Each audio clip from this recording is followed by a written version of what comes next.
വ്യക്തിബന്ധങ്ങൾക്ക് വിള്ളലുകൾ സംഭവിക്കുന്നതിനുള്ള മറ്റൊരു കാരണമാണ് lack of respect and appreciation. ബഹുമാനമില്ലാത്ത അവസ്ഥ, അംഗീകരിക്കാത്ത അവസ്ഥ, ഇത് രണ്ടും വലിയ പ്രശ്നമാണ്. ബഹുമാനിക്കാൻ പഠിക്കണം നമ്മൾ മറ്റുള്ളവരെ. ഓരോ വ്യക്തികൾക്കും അവരവരുടേതായ ഒരു സ്ഥാനമുണ്ട്, അവർക്ക് അവരുടേതായ ഒരു റെസ്പെക്ട് ഉണ്ട് എന്ന് മനസ്സിലാക്കാൻ എല്ലാവർക്കും കഴിയണം. ഹസ്ബൻഡ് ആയാലും വൈഫായാലും അതുപോലെ അച്ഛനമ്മമാരായാലും മക്കളായാലും അവരവർക്ക് അവരുടേതായ സ്ഥാനം കൽപ്പിച്ചിട്ടുണ്ട്. ആ സ്ഥാനം കറക്റ്റായിട്ട് അവർക്ക് ആ ബഹുമതിയോട് കൊടുക്കുക തന്നെ വേണം.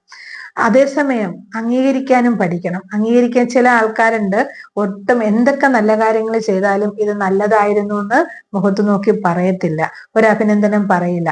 നിസ്സാരം ഒരു വൈഫ് നല്ലൊരു കറി ഉണ്ടാക്കി അല്ലെങ്കിൽ ഹസ്ബൻഡിനും മക്കൾക്ക് വേണ്ടിയിട്ട് ഭക്ഷണം ഉണ്ടാക്കി, പക്ഷെ ഭക്ഷണം ഉണ്ടാക്കിയിട്ട് അതെല്ലാം കഴിച്ചിട്ട് മിണ്ടാതെ എണീറ്റ് പോയി കഴിഞ്ഞാല് ആ ഹസ്ബൻഡിനോട് ഒരു വാക്ക് നല്ലത് പറഞ്ഞില്ല എന്നൊരു മനസ്സായിരിക്കും ആ വൈഫിനുണ്ടാവുക. അതേസമയം ഇത് നന്നായിരുന്നു കേട്ടാ, അടിപൊളിയായിട്ടുണ്ട് എന്ന് പറഞ്ഞു നോക്കി, ആ അടിപൊളിയായിട്ടുണ്ട് എന്ന് പറയുന്ന ആ സമയത്ത് ഹസ്ബൻഡിന് നല്ലൊരു സ്നേഹം ഇവരിലേക്ക് പകരാൻ സാധിക്കുകയാണ് ചെയ്യുന്നത്. അങ്ങനെ ആ ഒരു സ്നേഹം പകർന്ന്, അതായത് ആ ഒരു വാക്കിലൂടെ, ഒരു ചെറിയൊരു വാക്കിലൂടെ ആ സ്നേഹം പകർന്നു കൊടുക്കുമ്പോൾ അവരിൽ നിന്ന് തിരിച്ച് അതിനേക്കാൾ ഇരട്ടി സ്നേഹം തിരിച്ചു കിട്ടും.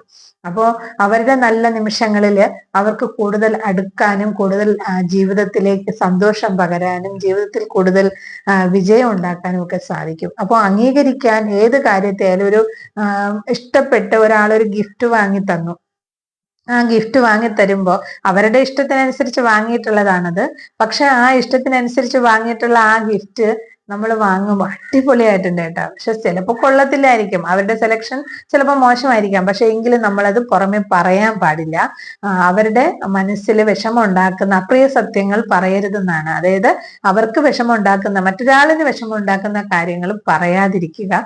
അവർക്ക് കൂടുതൽ ഇഷ്ടപ്പെടുന്ന രീതിയിൽ നമുക്ക് സംസാരിക്കാൻ പറ്റുക എന്നുള്ളതാണ്. അപ്പോ ആ ഒരു കാര്യം കൂടി ശ്രദ്ധിച്ചു കഴിഞ്ഞാൽ റിലേഷൻഷിപ്പ് ഇഷ്യൂയിൽ കുറേയൊക്കെ പ്രശ്നങ്ങൾ പരിഹരിക്കാൻ സാധിക്കും.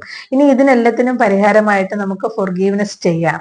ആ ഫൊർഗീവ്നെസ്സും ഇതെല്ലാം മനസ്സിലാക്കി വെച്ചുകൊണ്ട് നമുക്ക് ഫൊർഗീവ്നെസ്സും കൂടി ചെയ്യുമ്പോൾ കുറെ കൂടി പ്രശ്നങ്ങൾക്ക് പരിഹാരം ഉണ്ടാവും. Okay, thank you.